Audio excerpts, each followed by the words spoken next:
Florianus Drusus, by far my favourite character in this game. Amazing to play as. Spearman who can do ranged and melee damage, and his spear is phenomenal.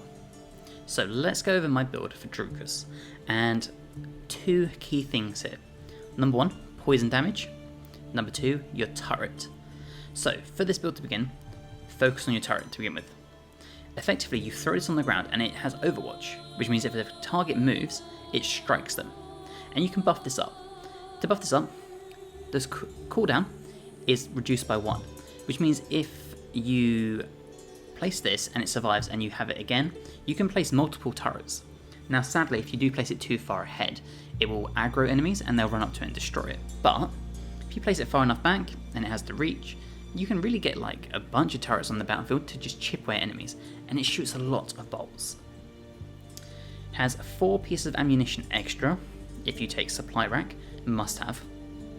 Attacks ignore all armor, so once you take Scorpio, take the supply rack, take Puncture, those should be your next two to really instantly give this a huge power spike. And then the final buff for this is Sharpened Bolts, the 10% extra weapon damage. Now the reason I would take the 4 extra ammunition and the ignore armor is that I think these early on and then putting this on top is more beneficial, because 10 extra weapon damage on top of armor or across less bolts, you're really negating your maximum damage. Whereas doing it in this order, you are maximizing your potential damage at like the first level and then at the second level when you can buy more boosts for it. Now Drusus also has Invocation of Mercury, 25% dodge and 25% chance to deal double damage, and by double damage we are talking 50 to 70 per hit. Huge. In one round you could do over 100 damage with Drusus, which is amazing for dealing with enemies. So this is a must have to take, and you can buff it up here. So also grants +1 movement AP. You can have it again, grant +1 movement AP. Take these two on the same turn in my opinion, just to get the extra movement. You can have the duration increased by 1, this is a must have. I would take this very early, as soon as you have this available. Now there's also, the hero is guaranteed to dodge the first incoming attack on each turn, while Invocation of Mercury lasts, but its AP cost is increased by 1. I think it's worth it, take the increase of AP, and allow yourself to basically not be hit on your first round. Very, very powerful. Now again, with Drusus, it's all about your poison, and this is the passive you want. Poison Coating. The hero's damaging skills cause poison to their targets for 4 turns. Poison, they suffer 10% damage at the start of the turn and deals 20% less damage, and this stacks on the turret. So your turret will deal out poison damage as well, which is phenomenal. And you really want to focus on your poison once you've got your turrets up, and you really want to buff this. And the first two things you want to take is your poison skill damage reduction is increased by 25%, and units affected by poison lose 1 armor at the start of their turn. If you pair this with the Necrosis ability from Nerva, that also reduces 1 armor at the end of their turn, or start of their turn, sorry, they lose 2 armor every turn. Nice way of chipping away at that armor, and that can really be the difference in this game between getting to the enemy's health pool in one round and then having to do it on the next round. So just bear that in mind. We also have the duration of poison is increased by 1. So in my opinion, you want to take long duration and Master Poisoner immediately after taking Poison Coating, and then come down here and grab Corrosion. Now Drusus really benefits from your passives down here, and the 4 that I think are phenomenal, and honestly I would probably take these in order, is 10% chance to deal double damage, pairs so nicely with that Invocation of Mercury, since now it's a 35% chance to deal double damage.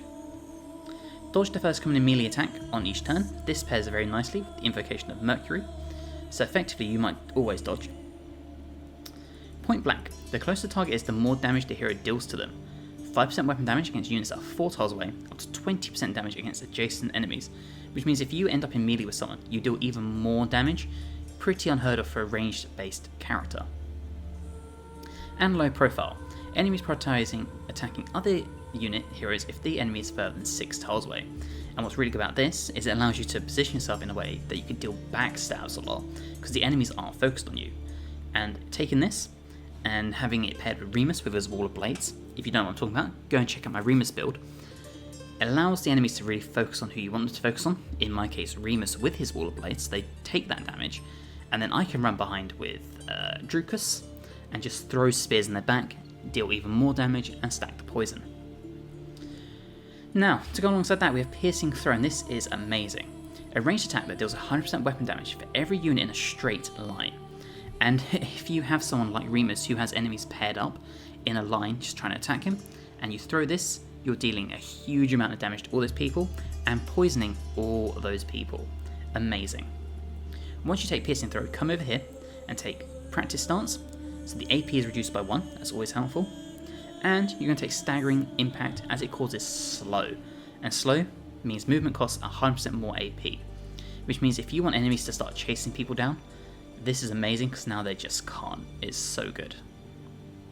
Now it does have other abilities like the range is increased by 2 and the amount of armor piercing increased by 1, but not huge based on the rest of our build. If anything, I would take Hardened Spike if there was more levels available, but I survived the game very comfortably without it. In fact, I would swap this for one of the abilities that I took here.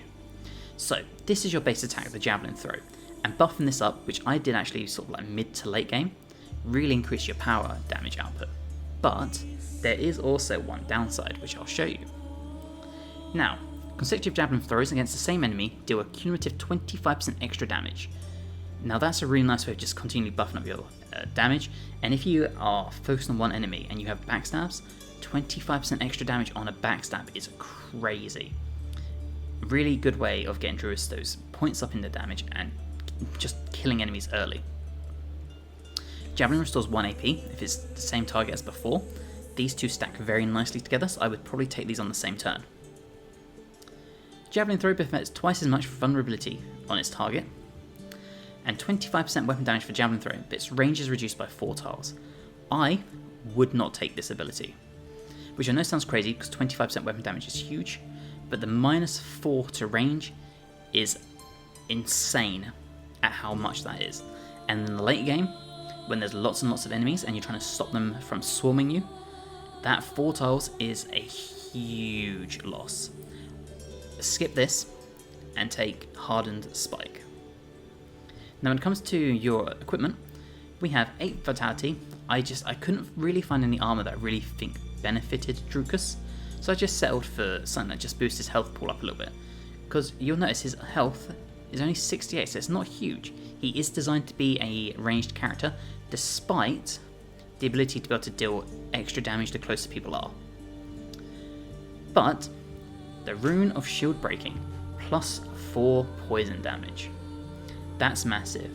What's also massive is it ignores 50% of attacked units' block values, and gain 2 damage for 2 turns for each kill. Meaning Drusus stacks that damage up, deals even more poison damage, and ignores shield people's block values. Drusus should be the kind of person, he was clutch in my game.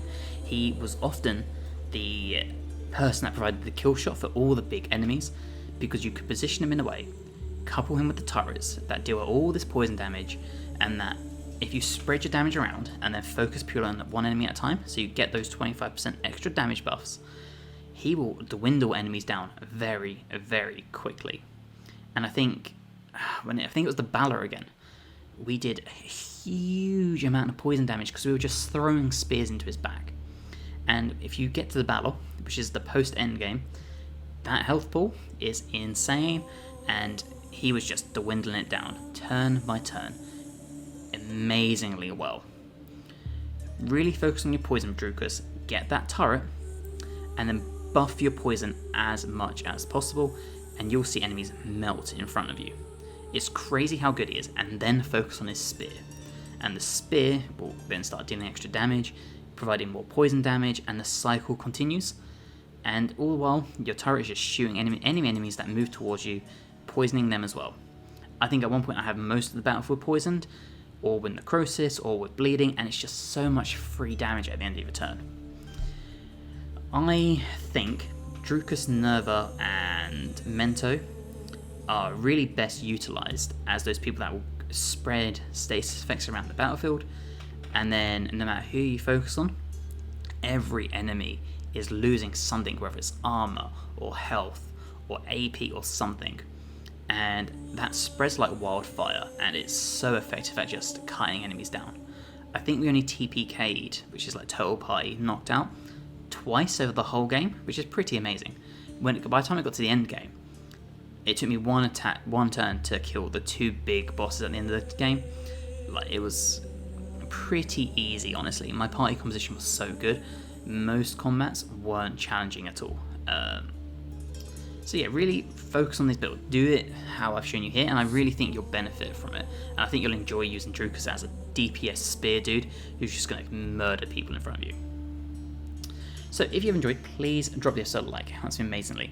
Let me know in the comments what you think about the build. Any questions, let me know as well, and I'll do my best to answer them for you. If there's anything you would suggest to take, or other equipment to use, or anything you found that was really good in your Let's Play, drop them in the comments below and let me know. If you aren't already, please subscribe to the channel, it helps me amazingly. Hopefully, I'll see you in the next one. Bye guys.